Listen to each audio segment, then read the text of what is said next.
ॐ श्रीगणेशाय नमः। अथ एकोनविंशोऽध्यायः। ऋषय उचुः कथं दक्षस्य धर्मार्थं प्रवृत्तस्य दुरात्मना महेशः कृतवान् विघ्नमेदिच्छां वेदितुं। वायुर्वाच विश्वस्य जगतो मातुरपि देव्यास्पोबलात् पितृभावमुपागत्य मुदितेहिं वद्विरो।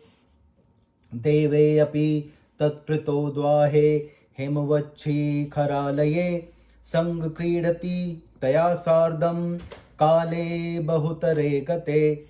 वैवस्वते अन्तरे प्राप्ते दक्षः प्राचेतसः स्वयं अश्वमेधेन यज्ञेन यक्षमाणोऽन्वपद्यत्। ततो हिमवतः पृष्ठे दक्षो वै यज्ञमाहरत्। गंगाद्वारे शुभे देशे ऋषिसिद्धनिषेविते। तस्य तस्मिन्मुखे देव सर्वे शक्रपुरोगमः। गमनाय समागम्ये बुद्धिमापेदिरे तदा। आदित्या वसवो रुद्रः सान्ध्यः सहमरुद्रणे। उष्मपा सोमपाश्चैव आज्यपा धूमपास्तथा। अश्विनौ पितरश्चैव तथा चान्ये महर्षयः। विष्णुना सहितः सर्वे स्वागता यज्ञभागिना। दृष्ट्वा देवकुलं सर्वमीश्वरेण विनागतं। दधीचो मन्युनाविष्टो दक्षमेव माभाषत। दधीच उवाच अप्यपूज्ये चैव पूजा पूज्यनं चाप्यपूजने। नरः पापमावाप्नोति महद्वै नात्र संशयः। असतां सम्मतिर्यत्र सतामवमतिस्तथा। दण्डो देवकृतस्तत्र सद्यः पतति दारुणा। एवमुक्त्वा तु विप्रर्षि पुनदर्शमाभाषत। पूज्यं तु पशुभार्तरं कस्मन्नचार्यसे प्रभुं। दक्ष उवाच सन्ति मे बहवो रुद्रः शूलहस्तः कपर्दिना। एकादशावस्थिता ये नान्यं वेद्ति महेश्वरम्। दधीच उवाच किमेभिर्मरैरन्यः पूजितैर्ध्वरे फलम्। राजा चेदध्वर्स्यायस्य नारुद्रः पूज्यते त्वया। ब्रह्म विष्णु महेशानां सृष्टयः प्रभुरव्ययः। ब्रह्मादयः पिशाचान्ता यस्य कैकर्यवादिना। प्रकृतीनां परश्वैव पुरुषस्य च यः परः। चित्यन्ते योगविद्भिस्तत्त्वदर्शिभिः। अक्षरं परमं ब्रह्म हासच्च सदसच्च यथा। अनादि मध्यनिधनमप्रतक्रं सनातनं। यः सृष्टा चैव संहर्ता भर्ता चैव महेश्वरा। तस्मदन्यं न पश्यामि शङ्करात्मन्मध्वरे। दक्ष उवाच एतन्मखेशस्य सुवर्णपात्रे हविः समस्तं विधिमन्त्रपूतं। विष्णो नाम्ये प्रतिमस्य भागं प्रभो विभर्ज्य वहनीयमद्य। दधीच उवाच यस्मन्ना राधितो रुद्रः सर्वदेवेश्वरेश्वर। तस्मदक्ष तवाशेषो यज्ञोऽयं न भविष्यति। इत्युक्त्वा वचनं क्रुद्धो दधीचो मुनिसत्तमः। निर्गम्य च ततो देशाज्गां स्वकमाश्रमं। निर्गतेऽपि मुनो तस्मिन् देवा दक्षं न तत्यजु। अवश्यमनु भवित्वा धर्नथस्य तु भाविना। एतस्मिन्नेव काले तु ज्ञात्वेतत्सवर्मीश्वरात् दग्धुं दक्ष्वाध्वरं विप्रदेवी देवं चोदयत् देव्या साच्युदितो देवो दक्षाध्वरजिघासया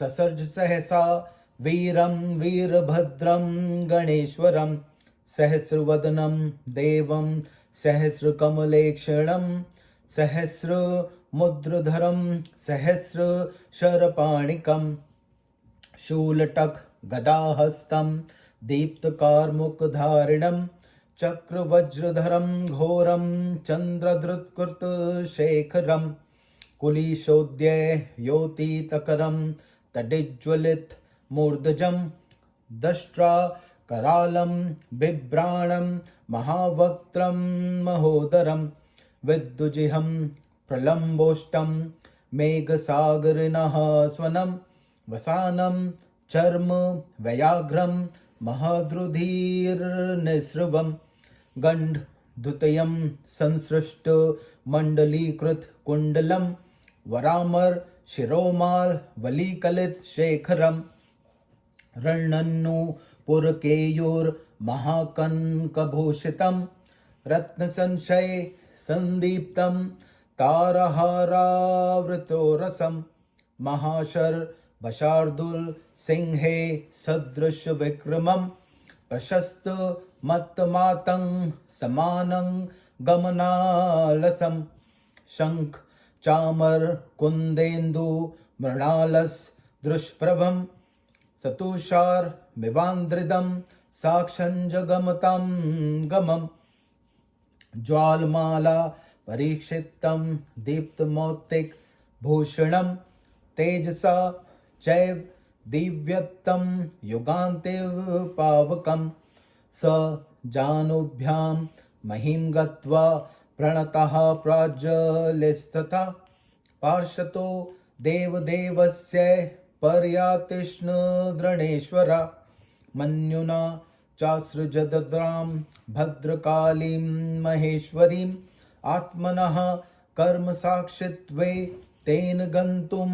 सहैवतु तं दृष्ट्वा अवस्थितं वीरभद्रं कालाग्निसन्निभं भद्रया सहितं प्राह भद्रमिस्त्वती शङ्करा सा च विज्ञापयमास सह देव्या महेश्वरम् आज्ञापय महादेव किं कार्यं करवाण्यहम् ततस्त्रिपुरः प्राह हेमवत्या प्रियेच्छया वीरभद्रं महाभावं वाचा विपुलनादया दक्ष उवाच प्राचितस्य दक्षस्य यज्ञं सद्यो विनाशये भद्रकाल्या सहसी त्वमेतत्कृत्यं गणेश्वर अहम्प्यनया सार्धं रैभ्याश्रमसमीपतः स्थित्वा वीक्षे गणेशान् विक्रमं तव दुःसहं वृक्षा कनखले ये तु गङ्गाद्वारसमीपगः सुवर्णशृङ्गस्य गिरेर्मेरु मन्दरसन्निभा तस्मिन् प्रदेशे दक्षस्य यज्ञः सम्प्रति वर्तते सहसा तस्य यज्ञस्य विघातं कुरु माचिरम् इत्युक्ते सती देवीं गिरीन्द्रजा भद्रं भद्रां च सम्प्रेक्ष्य वत्सं धेनुरिवोरसम् आलिङ्गय च समाघ्राय मूर्ध्निशर्वदनं यथा सस्मिता वचनं प्राह मधुरं मधुरं स्वयं देव्युवाच वत्स भद्र महाभाग महाबल पराक्रम मत्ति प्राप्तं त्वमुत्पन्नो मन्युं प्रमार्जया यज्ञेश्वर मनाहय यज्ञकर्मरतो अभवत् दक्षो वैरेण तं तस्माद्दिन्दिति यज्ञं गणेश्वर लक्ष्मीं त्वं भद्रकृत्वा ममाज्ञया यजमानं च तं हत्वा वत्स हिंसये भद्रया अशेषामिव तामाज्ञां शिवयोश्रितकृत्य यो मुग्निकृत्वा नमस्कृत्य भद्रो गन्तु प्रचक्रमे अथैष भगवान् क्रुद्धः प्रेतावास कृतालय वीरभद्रो महादेवो देव्यामन्यु प्रमार्जका ससर्ज रोमकुपभ्यो रोमजाख्यान् गणेश्वरान् दक्षिणा द्विजदेशात्तु शतकोटि गणेश्वरान् पादात् थोरुदेशाच्च पृष्ठात् पार्श्वमुखादलात् गृहदगुल्फा क्षीरों मध्यात् कण्ठा दास्यात् थोदरात् तदा गणेश्वरैर्भद्रभद्र तुल्यपराक्रमे सच्छादितमभूत्स्वं साकाशविवरं जगत् सर्वे सहस्रहस्तास्ते सहस्रायुधपाणये रुद्रसानुच्चरः सर्वे सर्वे रुद्रसम्प्रभा शूलशक्ति गदा हस्ताक्ष कोपलशिलाधरा कालाग्नि रुद्रसदृशस्त्री नेत्राश्रुजटाधरा निपेतु भृशमाकशे शतशः सिंहवाहना विनेदुष्व महानादाज लदा एव भद्रजा तैर्भद्रे भर्गवान् भद्रस्तथा परिवृतो बभो कालानल शक्तैर्युक्ते तथान्ते कालभैरवा तेषां मध्ये समारूहा वृषेन्द्रं वृषभध्वज जगाम भगवान् भद्रः शुभ्रशुभ्रं यथा भव तस्मिन् वृषभं मारूढे भद्रे तु भसित प्रभा बभार मौक्तिकं छत्रं गृहीत्सित चामरा सा तदा शुशुभे पार्श्वे भद्रस्य भसित प्रभा भगवानेव शैलेन्द्रः पार्श्वे विश्वजगद्गुरौ सोऽपि तेन बभो भद्रः श्वेच्चामरपाणिना बालसौमेन सौम्येन यथा शूलवरायुधा दद्मौ शङ्खं सितं भद्रं भद्रस्य पुरता शुभं भानुकम्पो महातेजा हेमरत्नैर्लङ्कृत देवदुदुन्भयो नेदुर्दिव्ये सङ्गकुल निस्वना वुवृषु शतशो मूर्ध्नि पुष्पवर्षं बलाहका फुल्लानां मधुरगर्भाणां पुष्पाणां गन्धबन्धवा मार्गानुकूल संवाहा ववुश्रुपथि मारुता ततो गणेश्वरः सर्वमत्ता युद्धबलोद्धता नरनुतुर्मु मुदुर्ने दुर्ज हसुर्ज गदुर्जघु तदा भद्रगणान्तः स्तो बभो भद्र सहृदया यथा रुद्रगणान्तः स्त्र्यम्बकोऽम्बिका अम्बिकया सह तत्क्षणादेव दक्षस्य यज्ञवाटं हिरण्यमयं प्रविवेश महाबाहुर्वीरभद्रो महानुग ततस्तु दक्ष प्रतिपादितस्य क्रतुप्रधानस्य गणप्रधानः प्रयोगभूमिं प्रविवेश भद्ररुद्रो यथान्ते भुवनं दिदक्षुः इति श्री शिव महापुराणे सप्त्यां वायव्य संहितायां पूर्वभागे वीरभद्रोत्पत्ति वर्णनं नाम एकोनविंशोऽध्यायः।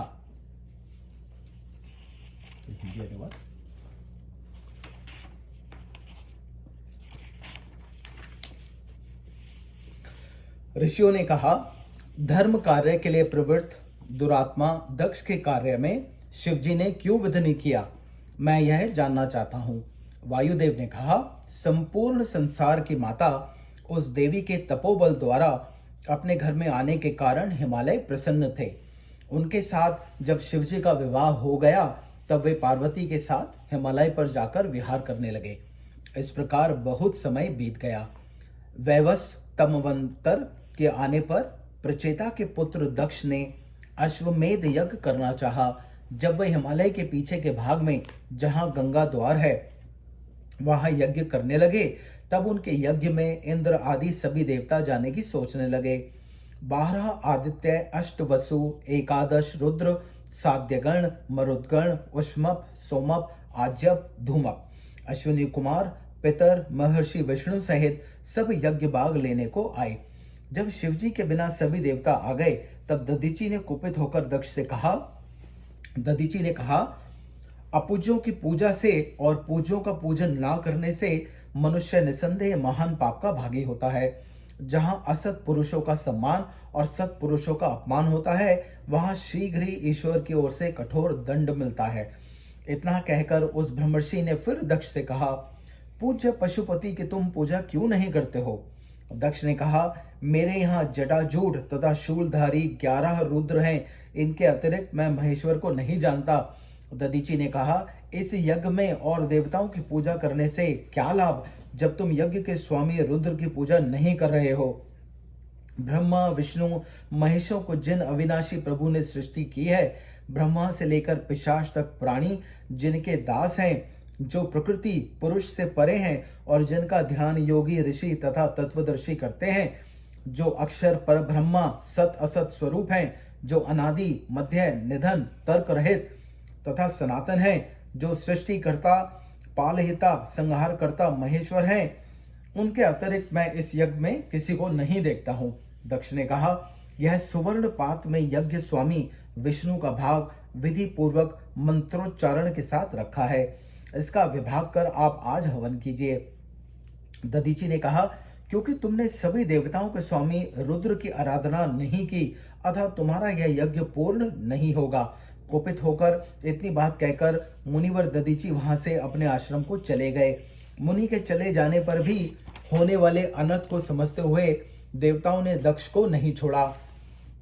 हे ब्राह्मणों, इसी समय ईश्वर से सब घटना जानकर दक्ष के यज्ञ को जलाने के लिए पार्वती ने शिवजी से कहा।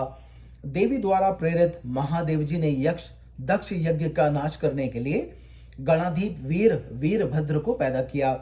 उनके 1000 मुख थे, 1000 नेत्र थे, 1000 मुद्गर तथा बाण धारण किए हुए, शूल, टंक, गदा, धनुष, चक्र, वज्र और सिर पर चंद्रमा धारण किए हुए, हाथ में चमकता हुआ वज्र, बिजली से प्रकाशित सिर, भयंकर दाढ़ों वाले, महान मुख और पेट वाले, बिजली जैसी जीभ, लंबे होंठ, मेघ और समुद्र के समान शब्द वाले, रक्त स्रावयुक्त बाघंबर ओढ़े हुए, दोनों कपोलों से सटा हुआ, गोल कुंडल धारण किए हुए, देवताओं की मुंडमाला से शोभित सिर, मुखरित नपुर तथा बाजूबंद धारण किए हुए, रत्नों से प्रकाशित लंबी हारों से सुशोभित वक्ष प्रदेश वाले, शरभ शार्दुल सिंह के समान पराक्रम वाले, मदमस्त हाथी के समान गति वाले, शंख, चवर, कुंद, चंद्र, मृणाल के सादृश उज्ज्वल मानो हिमालय पर्वत ही चल रहा हो, मोती के आभूषणों से तथा अपने तेज से प्रलय काल की अग्नि के सदृश प्रकाशित, वे गणेश्वर वीरभद्र पृथ्वी पर घुटने टेक कर हाथ जोड़ देव शिवजी के समीप बैठे। उसी समय क्रोध से भद्रा महेश्वरी भद्रकाली को देवी ने अपनी प्रतिनिधि के रूप में वहां जाने के लिए उसे उत्पन्न किया। उस भद्रकाली के साथ वीरभद्र को देखकर शिवजी ने कहा, तुम्हारा भला हो। उसने देवी के साथ महेश्वर से कहा, हे महादेवी जी, आप आज्ञा दीजिए, मैं क्या करूं? तब त्रिपुरारी ने पार्वती को प्रसन्न करने की इच्छा से गंभीर स्वर में महाबाहु वीरभद्र से महादेव जी ने कहा, प्रचेता के पुत्र दक्ष के यज्ञ का शीघ्र विनाश करो। हे गणेश्वर, तुम भद्रकाली के साथ इस कार्य को करो। हे गणेशान, मैं भी पार्वती के साथ रैभ्य ऋषि के आश्रम के पास रहकर तुम्हारे साहस युक्त पराक्रम को देखूंगा। गंगा के द्वार के पास जो पेड़ है वे सोने के पहाड़ तथा सुमेरु पर्वत के समान हैं। वही इस समय दक्ष का यज्ञ हो रहा है। शीघ्र जाकर उस यज्ञ को नष्ट करो, देर मत करो। इतना कहने पर पार्वती वीरभद्र तथा भद्रकाली को वैसे देखने लगीं जैसे गाय अपने बछड़े को देखती है। कार्तिकेय की भांति उसे आलिंगन कर तथा उसका माथा सूंघ कर मुस्कुराकर मीठी बातें कहने लगी। देवी ने कहा, हे पुत्र वीरभद्र, महाभाग, महाबली, पराक्रमी, तुम मुझे प्रसन्न करने के लिए उत्पन्न हुए हो। मेरे क्रोध को दूर करो। हे गणेश्वर, यज्ञेश्वर शिवजी को बिना बुलाए दक्ष वैर से यज्ञ कर रहा है, इसलिए उस यज्ञ को छिन्न भिन्न करो। हे वीरभद्र हे वीरभद्र, यज्ञ लक्ष्मी को अलक्ष्मी रूप करके भद्रा के साथ जाकर उस यजमान को भी मार डालो। विचित्र लीला करने वाले शिव शिवा की संपूर्ण आज्ञा को स्वीकार कर उन दोनों को प्रणाम कर वीरभद्र जाने लगा। तब शमशानवासी भगवान वीरभद्र ने कुपित होकर देवी के क्रोध को दूर करने के लिए वीरभद्र ने अपने रोमकूपों से तथा दाहिनी भुजा से 100 करोड़ गणेश्वरों को पैदा किया। पैरों, टांगों, पीठ, पसलियों, मुख, गला, गुहा, गुल्फ, सिर, कंठ तथा पेट से अपने समान पराक्रमी असंख्य गणेश्वरों को पैदा किया, जिनसे संपूर्ण आकाश तथा संसार ढक गया। वे सभी 1000 हाथों वाले, 1000 हथियारों वाले, रुद्र के अनुचर, रुद्र के समान थे। शूल, शक्ति, गदा हाथ में लिए, टंक, उपल, शिला लिए हुए, प्रलय काल की अग्नि तथा रुद्र के समान 3 नेत्रों वाले जटाधारी थे। वे वीरभद्र से उत्पन्न गण मेघ के समान गरजते हुए सिंहों पर चढ़कर आकाश में विचरने लगे। वीरभद्र उन गणों से घिरे हुए वैसे शोभित हो रहे थे जैसे प्रलय काल में सैकड़ों काला नलों से भैरव शोभित होते हैं। उनके बीच में शिवजी नंदी पर आरूढ़ होकर चले। उस समय वीरभद्र शिवजी जैसे लग रहे थे। उस वीरभद्र ने बैल पर चढ़ जाने पर मोतियों की झालर से युक्त छत्र और शुभ्र चवर धारण किया। तब वीरभद्र के पास में भस्म के समान उज्ज्वल हिमालय जगत गुरु शिव के समान शोभित हुआ। तब सफेद चवर धारण करने वाले वीरभद्र जैसे वैसे शोभित हुए जैसे सौम्य बाल चंद्रमा से शिवजी शोभित होते हैं। तब सुवर्ण के आभूषणों से विभूषित महान तेजस्वी भानुकंप ने वीरभद्र के सामने शुभ सफेद शंख बजाया। फिर आकाश में देवताओं के नगाड़े बजने लगे और बादलों से फूलों की वर्षा होने लगी। उन सुगंधित फूलों की गंध से युक्त पथिकों को सुख देने वाली हवाएं बहने लगीं। तब सभी गणेश्वर युद्ध के लिए तैयार हो गए और नाचने, हंसने, चिल्लाने तथा गाने लगे। तब वीरभद्र भद्रकाली के साथ अपने गणों के बीच में वैसा शोभित हुआ जैसे शिव पार्वती के साथ शोभित होते हैं। उसी समय दक्ष प्रजापति की सुवर्णमय यज्ञ की 4 दीवारी के भीतर महाभाऊ वीरभद्र अपने गणों के साथ घुस आए। तब शिवजी के उस प्रधान गण ने दक्ष की यज्ञ भूमि में वैसे प्रवेश किया जैसे अंत समय में तीनों लोकों को जलाने के लिए रुद्र प्रवेश करते हैं। इस प्रकार परम महेश्वर पंडित तारादत्त त्रिपाठी के पुत्र डॉक्टर ब्रह्मानंद त्रिपाठी द्वारा रचित शिवाटिका टिप्पणी आदि से संबलित शिव महापुराण में वीरभद्रोत्पत्ति वर्णन नामक 19वां अध्याय समाप्त। ओम